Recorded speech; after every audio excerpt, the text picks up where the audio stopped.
Kami persilakan kepada Bapak Anies Rashid Baswedan untuk menuju podium menyampaikan visi, misi, dan program kerja dengan waktu 4 menit.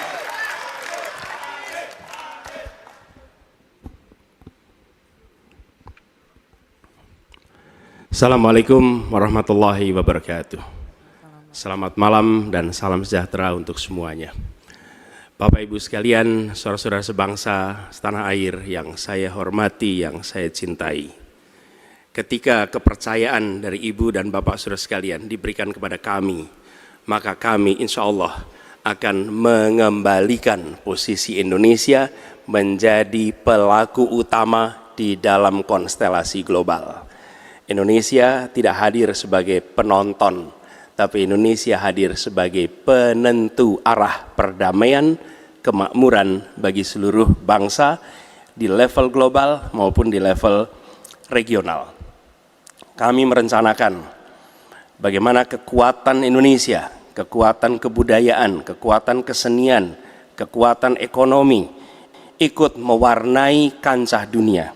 Kita ingin film kita, seniman kita, kuliner kita, diplomati kita, para diaspora kita menjadi fenomena dunia, hadir mewarnai kancah internasional. Kita menginginkan dengan cara seperti itu, maka apa yang kita kerjakan di level dunia membuat Indonesia bisa menjadi tuan rumah di negeri sendiri sekaligus tamu mempesona di negeri orang.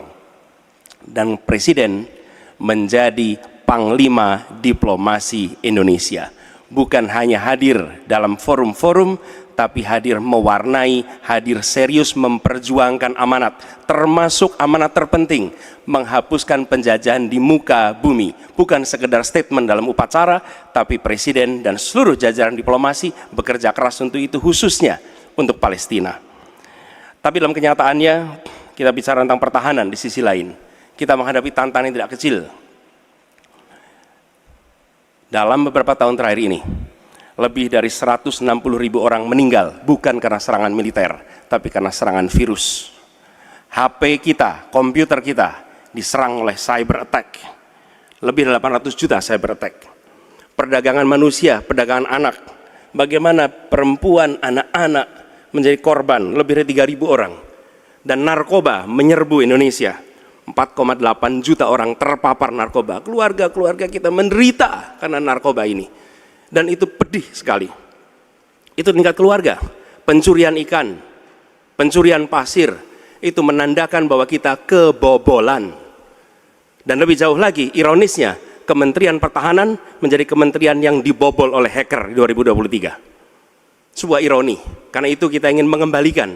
Dan 700 triliun anggaran Kementerian Pertahanan tidak bisa mempertahankan itu, justru digunakan untuk membeli alat-alat alutsista yang bekas. Di saat tentara kita lebih dari separuh tidak memiliki rumah dinas, sementara menterinya punya, menurut Pak Jokowi, punya lebih dari 340 hektar tanah di Republik ini. Ini harus diubah. Tambah lagi food estate singkong yang menguntungkan kroni, merusak lingkungan, dan tidak menghasilkan. Ini harus diubah. Kami akan memulai dengan kepemimpinan yang menjunjung tinggi etika, kepemimpinan yang mengandalkan data, informasi, kapasitas yang serius. Kita ingin Republik ini berperan di level global, dijaga secara serius untuk rumah tangga, untuk nasional, sehingga kewibawaan kita adalah kewibawaan berdasarkan kekuatan. Untuk itu kita butuh perubahan. Terima kasih. Assalamualaikum warahmatullahi wabarakatuh. Baik, terima kasih Bapak Anies Baswedan, dipersilakan kembali ke tempat. Harap tenang. Harap tenang, harap Kita tenang sudah hadirin, paham? harap tenang dulu. Baik, Harap tenang. Selanjutnya kami persilakan kepada calon Presiden nomor 2 Bapak Prabowo Subianto untuk menuju podium menyampaikan visi, misi, dan program kerja. Harap tenang, ada waktunya. Harap tenang. Waktu Anda 4 menit dimulai ketika Bapak berbicara, silakan. Bismillahirrahmanirrahim. Assalamualaikum warahmatullahi wabarakatuh. Salam sejahtera kita sekalian. Shalom, Om Swastiastu, Namo Buddhaya, salam kebajikan. Bapak-bapak, ibu-ibu sekalian yang saya hormati, Malam ini kita membicara tema-tema yang sangat penting, pertahanan, hubungan internasional, geopolitik, globalisasi, keamanan. Dengan demikian, kita kembali kepada dasar kita, tujuan nasional yang tercantum dalam Undang-Undang Dasar kita, dalam pembukaan Undang Dasar 1945, tercantum sangat tegas bahwa tujuan nasional kita yang pertama adalah melindungi segenap bangsa Indonesia dan seluruh tumpah darah Indonesia.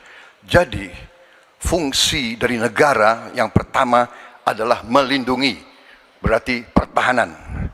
Saudara-saudara, kita memahami negara kita sangat besar, sangat kaya, ratusan tahun, negara-negara dari jauh datang ke Nusantara ini untuk intervensi, untuk mengganggu, untuk adu domba, dan untuk mencuri kekayaan kita.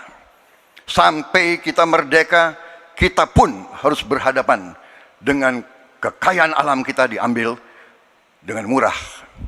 Karena itu, untuk kita menjadi negara makmur, untuk kita menjadi negara sejahtera, untuk rakyat kita hidup layak, punya pekerjaan layak, kita harus menjaga kekayaan kita. Kita harus menjaga dan habis itu kita harus mengelola kekayaan kita. Saudara-saudara sekalian, politik luar negeri kita secara tradisi sejak awal kita merdeka adalah bebas aktif, adalah non-blok, tidak memihak, tidak ikut blok-blok, tidak ikut fakta. Ini akan saya teruskan. Dengan hubungan baik dengan semua kekuatan, kita bisa mengamankan kepentingan nasional kita. Saudara-saudara sekalian, 1000 kawan terlalu sedikit, 1 lawan terlalu banyak. Kita akan menjalankan politik tetangga baik. Saudara-saudara sekalian, kita bertekad harus punya pertahanan yang kuat. Mungkin ada yang asal bicara tanpa data, ya kan? Mungkin didorong oleh ambisi yang menggebu-gebu sehingga tidak objektif. Saudara-saudara sekalian, saya sebagai Menteri Pertahanan berpegang kepada doktrin, kepada strategi nasional, dan semuanya adalah atas dasar kepentingan bangsa dan rakyat Indonesia, dan saya mampu mempertanggungjawabkan, dan saya berkeyakinan hanya dengan pertahanan yang kuat kita akan dihormati, kita akan menjaga kepentingan nasional kita. Kalau kita buka buku ilmu pengetahuan yang paling dasar, kekuatan nasional harus ada kekuatan militer. Tanpa kekuatan militer, sejarah peradaban manusia mengajarkan bahwa bangsa itu akan dilindas seperti di Gaza sekarang ini. Akan diambil kekayaannya, akan diusir dari tanah airnya. Tidak bisa tidak, kita harus kuat. Kita harus kuat. Terima kasih. Wassalamualaikum warahmatullahi wabarakatuh. Baik, Waalaikumsalam warahmatullahi wabarakatuh. Kami persilakan kembali Pak Prabowo. Kami persilakan Bapak untuk menuju ke podium. Dalam waktu 4 menit dimulai saat Bapak berbicara.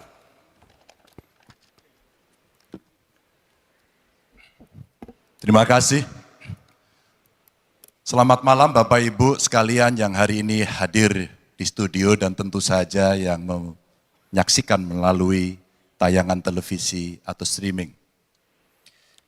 Kami membaca sekaligus mencatat persoalan luar negeri, pertahanan keamanan, dan tentu saja dari 3 ini kami akan menyampaikan poin per poin. Yang pertama terkait dengan politik luar negeri kita.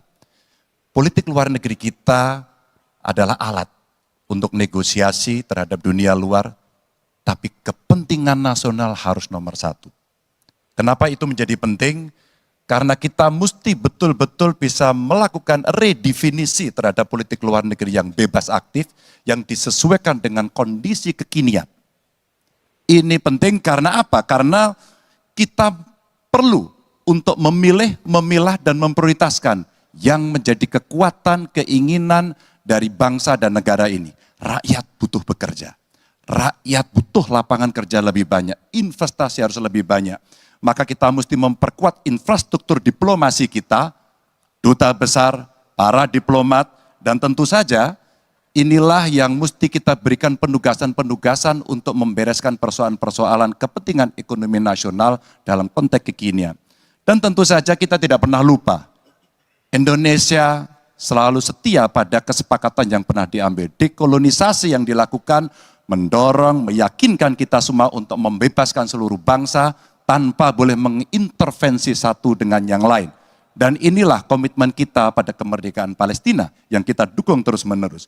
Maka kalaulah kemudian itu kita kerjakan, beberapa problem krisis iklim barangkali akan kita selesaikan dengan membawa pola-pola diplomasi sesuai dengan kekinian yang diperlukan.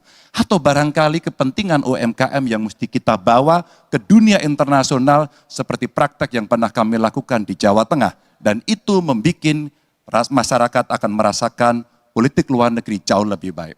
Pertahanan, sistem pertahanan rakyat semesta mesti kita dorong, kita lapisi dengan pertahanan yang betul-betul berlapis dan kita jadikan benteng pertahanan Nusantara sebagai sebuah satu kesatuan. Dan kita perlu melakukan penataan gelar pasukan karena IKN menjadi pusat gravitasi baru. Dan ini bagian dari antisipasi terhadap tarung global antara Amerika Serikat dan Tiongkok. Untuk itulah pertahanan kita mesti masuk pada wilayah 5.0 dengan teknologi sakti, dengan rudal hipersonik, senjata cyber, sensor kuantum, dan sistem senjata otonom. Dan itu bisa dilakukan kalau anggaran dari Kemenhan itu 1-2% dari PDB. Sehingga MEF kita akan bisa tercapai.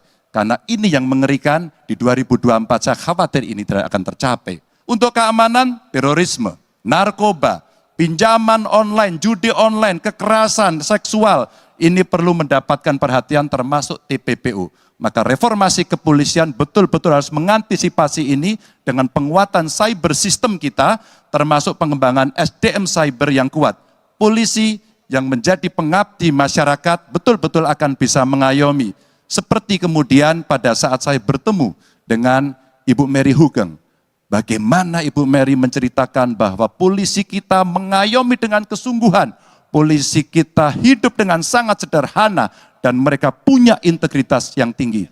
Sebagai anak polisi, saya paham betul ini sesuatu yang sulit dan pasti akan bisa kita lakukan.